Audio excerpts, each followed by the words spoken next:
kena sasaran. Kalau begini Prabowo yang 1 juta hektar itu uang negara bakal habis, hancur juga. Walaupun Haji Isam yang menanggulangi atau bagaimana saja. Kalau uangnya Haji Isam terserah. Haji Isam juga cukup kaya. Siapa orang nggak kenal Haji Isam? Kalau uangnya sendiri. Kalau uang negara juga begitu, rusak. Jadi Prabowo akhirnya capek dibebanin. Jadi singkatnya konsepnya apa untuk swasembada beras? Harus dibuat dibagi-bagi. Bagi-bagi, setiap provinsi punya lumbung padi.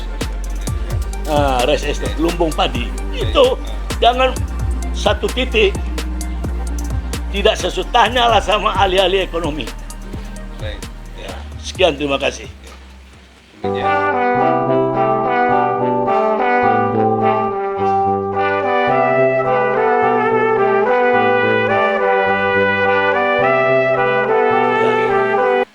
Apa konsep Bang Asrul untuk memberikan solusi kepada bangsa ini dalam pemerintahan Prabowo untuk menciptakan swasembada beras?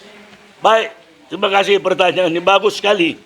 Banyak yang tidak tahu, termasuk Pak Harto juga tidak tahu. Pernah Pak Harto membuat 1 juta hektar lahan rice estate, yang ketuanya Bob Hasan, kalau nama Cinanya Teh Kian Sing. Saya ingat kali semenjak tahun 74 itu, Teh Kian Sing. Satu lagi Suparmono, bekas Dirjen Pengairan, ditunjuk sekretaris. Tetapi tidak ada orang yang dari ekonomi. Saya teringat belajar ekonomi di tahun 62 di Medan Ekonomi. Sebagai orang ekonom, resiko itu harus dibagi-bagi. Tidak satu tempat saja. Tidak satu perancang. Jadi bagi-bagi resiko. Oleh karena itu gagal yang dibangun Pak Harto. Yang untung siapa? Bob Hasan. Karena kayunya diambil. Lahannya banjir. Rusak. Saya pernah bilang sama Insinyur Suparmono, bekas Dirjen Pengairan. Yang saya kenal dia tahun 75 sebagai Kasubdit Direktorat Jenderal Pengairan. Pak Pramono, Bapak Insinyur Elektro, kita sudah kenal tahun 75. Bapak libatkan nggak orang ekonomi di situ? Tidak. Gagal proyek Bapak ini, Pak. Saya, ilmu saya sekolah ekonomi, bagian C, SMA saya. Sebagai ekonomi, kita itu efisiensi, risiko dibagi-bagi. Bapak 1 juta hektar, ini gagal. Secara ekonomi, tidak produktif, tidak efisien.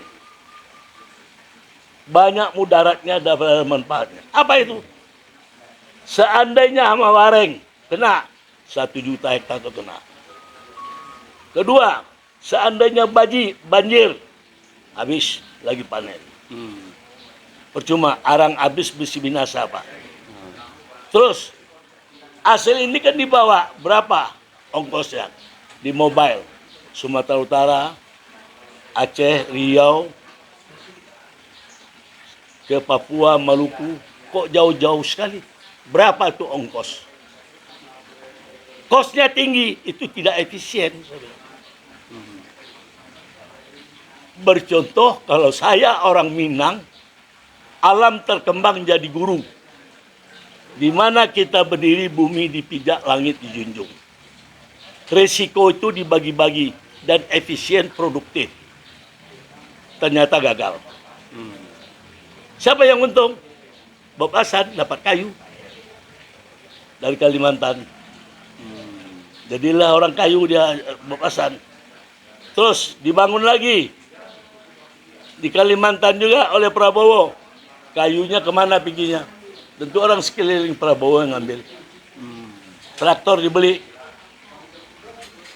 Lahannya itu ditumbuhin aja, singkong aja pun nggak mau tumbuh. Kenapa? Ilmu kodok, tunjuk, loncat, tangkap, hasil mubazir. Berapa triliun habis uang.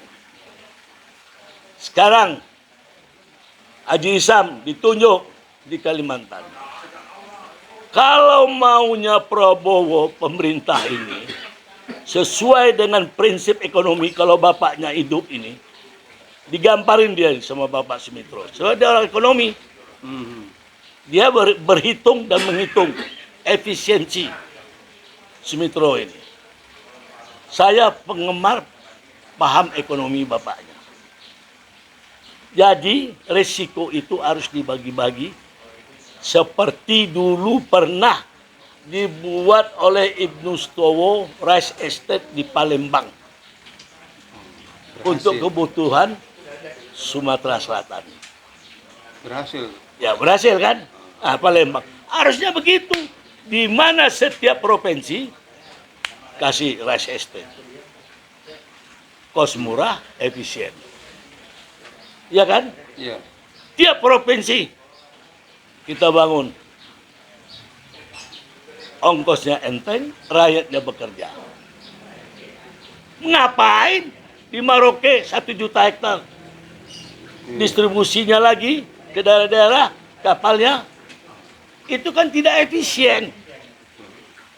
Nah, kalau sebagai orang ekonomi, cari orang ekonomi, bagaimana aspek ekonomi, aspek sosiologis, aspek ekonomi.